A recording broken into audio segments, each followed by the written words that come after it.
그래서 이렇게 얘기를 합니다. 나중에 이제 통계학에서는 이런 말을 배워요. 가설검증이라는 말을 배우는데, 가설검증이라는 게 이런 겁니다. 지금 우리가 보는 내용 중에 하나가 차이검증이에요. 자, 여러분들이 좋아하는 비 아이스크림 회사, 베스킨라빈스 좋아하시죠? 거기에 파인트가 있는데, 파인트가 320g이에요. 자, 그리고 여러분들 뭐 허니칩, 그러면 그 과자 용량 얼마 이렇게 다 정해져 있죠. 자, 그런데 소비자 고발원에 제가 근무를 하는데, 소비자 고발원에 연락이 왔어요. 우리 뭐 어느 지역에 비 아이스크림 회사를 파는데 용량이 좀 적은 것 같아요. 좀 불만이 들어온 거예요. 고객에서 소비자 고발센터로 연락이 왔어요. 그러면 제가 소비자 고발센터면 이제 가서 조사를 해야 되겠죠. 그런데 거기 있는 용량 그 아이스크림을 다 조사를 못 하잖아요. 그래서 보통 뭐 한 50개, 100개 이렇게 몰래 가서 우리 아이스크림을 사갖고 와야 되겠죠. 당연히.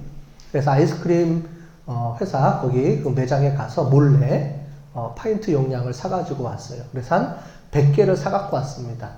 자, 그래서 100개의 무게를 쟀는데 어떤 날 갔더니 홍길동이라는 사람이 아이스크림을 재줬어요. 그 다음에는 뭐 이길동이가 또 재줬어요. 사람마다 용량을 넣는 게 다 틀리겠죠. 조금씩. 그렇기 때문에 그거를 100개를 가지고 우리가 샘플 조사를 했더니 평균이 295g이 나왔어요. 그러면 우리가 320g을 팔아야 되는데 295g이 나왔으니까 적죠.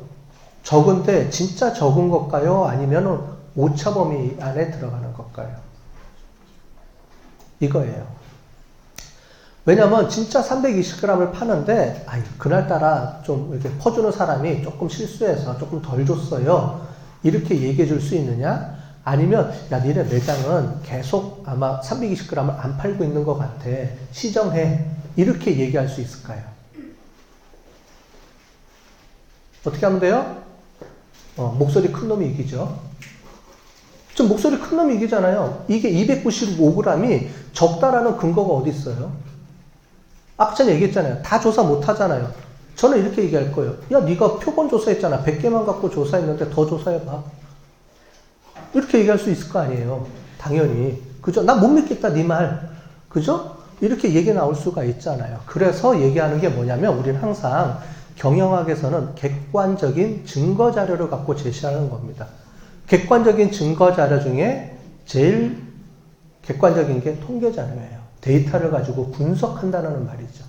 그게 여러분들이 우리가 배우는 빅데이터 분석의 같은 개념입니다. 이걸 왜 하느냐? 객관적으로 증명할 수 있는 자료를 가지고 분석을 해서 객관적으로 증명을 하는 거예요. 자, 그럼 이제 볼게요. 저는 이렇게 얘기할 겁니다. 야, 그래? 그러면 내가 통계적으로 검증해 볼게. 통계적으로 니네가 320g을 판다면, 자, 통계적으로 320g을 니네들이 제대로 팔았다면, 요 오차 범위 안에 들어와 있었어야 돼. 라고 알려줄 수가 있습니다. 어떻게 해요? 우리가 조금 전에 봤던 통계 분석 기법에 의해서 이게 나옵니다. 자, 그래서 우리 통계학에서는 가설검증이라고 하는데 요걸 합니다. 자, 니네 주장은 320g이 맞지? 맞아. 나는 320g이 아니라고 봐. 자, 그러면 네 말이 맞는지 내 말이 맞는지 한번 체크해보자. 자, 네 말이 맞다면 320g에서 오차 범위가 있다면 내가 최대한 이 정도는 내가 봐줄게. 너도 니네도 사람이니까 실수할 수 있겠지 뭐. 그런데 통계적으로 객관적으로 봤을 때 여기까지가 오차 범위야. 요거까지는 내가 진짜 통계적으로 인정해 줄게 라고 우리가 정할 수가 있죠. 어떻게 해요? 95%의 확률 범위를 이용해서 조사를 할 수 있습니다. 여기 보면은 수학적 공식에 의해서 이런 거에 의해서 뭐가 막 도출이 돼요. 그걸 여러분들한테 설명을 안 드리고요. 쭉 봤더니 이겁니다. 자, 320g에 판다면 꼭 320g이 안 나와도 최종 어디까지 나와요? 요 안에는 들어와야 돼. 요 안에. 요 범위 안에 들어오면 그래 내가 오차 범위를 인정해 줄게. 너 320g 파는데 뭐 실수했지 뭐. 내가 요 정도까지는 봐줄게 라고 얘기할 수 있어요. 어떻게 해요? 통계적 검증으로. 이게 중요한 말입니다. 통계적이라는 말은 객관적이라는 말이고 수학 공식이라는 말이고 데이터라는 말이에요. 그러니까 우리가 서로 모를 때 서로 주먹질 지고 싸우는 게 아니고요. 누구나 다 동의할 수 있는 객관적인 증거 자료로서 제시할 수 있다는 거예요, 이게. 자, 그래서 본 게 이겁니다. 자, 봤더니 316g. 이거 계산하는 건 여러분들이 지금 안 배워도 돼요. 나중에 통계 시간에 배우실 겁니다. 공부하시면. 이렇게 나와요. 316g까지가 나왔어야 됐어. 근데 너 얼마 나왔어? 295g이네. 이 범위 안에 들어가, 안 들어가? 안 들어가죠? 자, 이 범위 안에 안 들어가죠? 그러면 어떻게 돼요? 이 범위 안에 들어가면 360g이 맞다. 파는 게. 뭐 실수할 수도 있지, 뭐. 오케이. 네 말이 맞아. 320g을 팔어. 이 범위를 벗어나면, 이 오차 범위보다 훨씬 벗어났네? 니네들은 통계적으로 봤을 때는 320g을 절대 안 파는 거야. 내가 객관적으로 검증해 준 값이야. 이렇게 얘기할 수가 있겠죠. 그래서 어떻게 돼요? 시정 조치를 내릴 수가 있겠죠. 당연히. 그래서 우리가 항상 이 통계를, 여러분들이 통계를 왜 배우고 이런 분석 기법을 왜 배우냐면 나중에 여러분들이 보고서를 낼 거예요. 어느 뭐 기관을 가든 아니면은 뭐 여러 가지 기업을 가든 사회기관을 가든 뭐 어떤 여러분들이 회사를 가든 전부 다 무슨 보고서를 내야 되는데 네 말이 맞는지를 객관적으로 어떻게 증명할래? 그러면 객관적으로 이런 통계 분석 자료를 분석해서 이렇게 분석했더니 내 말이 맞습니다. 이런 걸 해야 됩니다. 이렇게 주장할 수가 있다는 거예요. 그래서 우리가 통계를 배우는 겁니다. 객관적인 통계 자료를 이용해서. 통계학을 다시 정리해 볼게요. 제일 중요한 건 뭐라고요? 통계를 왜 한다고요? 첫 번째, 다 조사 못한다. 이게 제일 중요합니다. 다른 건 다 잊어먹어도 이것만 이해하시면 돼요. 통계는 다 조사 못해요. 그래서 뭘 갖고 조사해요? 그 중에서 일부분만 갖고 조사를 하죠? 그걸 우리가 표본 추출이라고 합니다. 표본. 물론 이 표본을 어떻게 하면 잘 뽑는지 이런 여러 가지 연구들이 있어요. 그게 이제 통계학을 배우는 목적입니다. 이런 걸 자세하게 하나씩 배우는 거예요. 그래서 어떻게 돼요? 자료를 수집해서 그거를 요약 정리하고 어떻게 돼요? 마지막으로 뭘 갖고 한다고요? 확률을 이용해서, 몇 퍼센트 확률을 이용해서 95% 확률을 이용해서 뭘 추론해요? 오차 범위. 뭐가 들어가 있을? 진짜 값이 들어가 있을 값의 범위를 우리가 95%의 확률로 이용해서 추출하는 게, 구하는 게 통계입니다.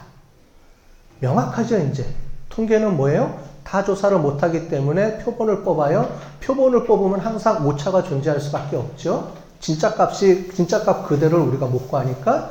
그런데 우리가 통계학적으로 봤을 때는 표본을 통해서 구한 값을 가지고 진짜 값을 예측할 수가 있죠. 어떻게 해요? 95%의 확률 범위를 가지고 예측하면 그 안에 항상 뭐가 있어요? 진짜 값이 들어가 있더라. 이게 통계의 목적입니다. 간단하죠? 물론 이거를 이제 어떻게 분석하는지에 대한 분석 기법들이 여러 개가 있어요. 자, 그래서 전체적으로 정리하면 이겁니다. 우리가 알고 싶어 하는 거는 대부분의 사람들이 표본을 구하고요. 표본 값을 가지고 야, 내가 맞았어, 틀렸어. 절대 아닙니다. 우리가 구하는 목적은 표본이 절대 아니에요. 얘를 구하는 게 아닙니다. 우리는 뭘 구해요? 모르는 뭔가를 구하는 거예요. 모르는. 모집단이라는 건 뭐냐면 전체 집단. 우리는 모르죠. 항상 전체 집단을 모르죠. 그죠? 모르지만은 누군가 우리 대상이 있을 거예요. 그죠? 만약에 사회복지다 그러면은 강서구의 사회복지센터다. 그럼 뭐가 돼요? 강서구 사회복지센터를 이용하는 사람들이 모집단이 되죠. 근데 그 사람들을 다 조사를 못하죠? 그러니까 어떻게 돼요? 거기서 사는 근처에 있는 사람들을 대상으로 우리가 조사할 수 있겠죠? 그걸 우리가 표본이라고 하고요. 그 표본을 통해서 구한 값을 이용해서 뭐예요? 우리가 구하고자 하는 진짜 값이 이 정도 될 거예요 라고 항상 우리는 주장하는 겁니다. 그런데 그 주장이 맞느냐? 맞다는 거죠. 어떻게 해요? 통계에 의한 통계의 여러 가지 규칙들에 의하면 확률을 이용해서 구하면 우리가 그 오차 범위가 거의 정확하게 맞을 수 있다. 이건 우리가 객관적으로 검증이 된 사실이니까 그걸 이용해서 우리가 통계를 쓸 수 있는 거예요. 그래서 통계적인 분석 자료는 객관적으로 쓸 수가 있다는 거예요. 물론 이제 이거를 좀 악용하는 사람들이 있긴 해요. 요즘 뉴스에서 나오는 얘기가 문재인 대통령 뭐 지지율이 뭐 조작됐느니 뭐 이런 얘기 막 하죠. 근데 가능성이 있는 얘기입니다. 전혀 불가능하지는 않아요. 뭐 양심에 따라서 틀리긴 하겠지만. 자, 그래서 이런 게 이제 통계학이에요. 이런 방법을 이용해서 이제부터 뭘 배우느냐?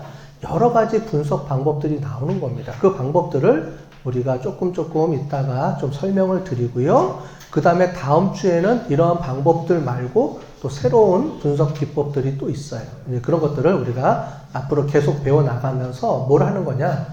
여러분들이 이제 이런 과목들을 배워가지고 여러분들이 앞으로 직업을 가질 때 다양한 직업들이 있잖아요. 그런 걸 가질 때 어떤 방법을 이용해서 내가 주장하고 싶은 주장을 정확하게 말할 수 있느냐. 객관적인 자료를 첨부해서 주장할 수 있느냐. 이제 이걸 배우는 겁니다. 실제로는.